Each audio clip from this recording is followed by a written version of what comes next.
Amém, Geraldo? Vamos orar em nome de Jesus. Isso. Vamos orar. Senhor, nós estamos na tua presença. Ó Deus, e nós te somos gratos pelo teu amor, a tua graça e a tua misericórdia. E por tudo aquilo que o Senhor tem feito nas nossas vidas. Meu Deus, eu te peço neste dia, abençoa a vida dessas pessoas que estão aqui ao centro desta roda. Ó Deus amado, fortalecendo, transformando e moldando.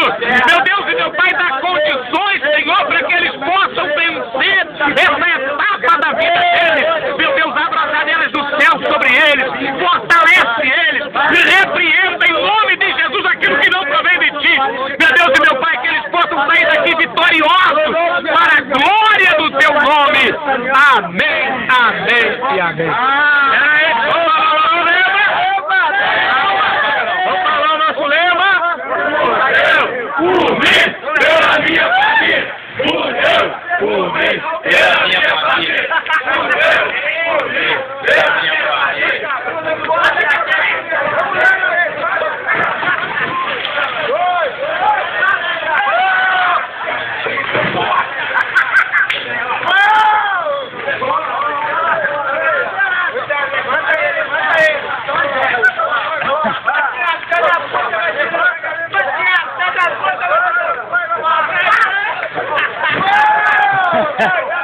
Ha ha ha ha.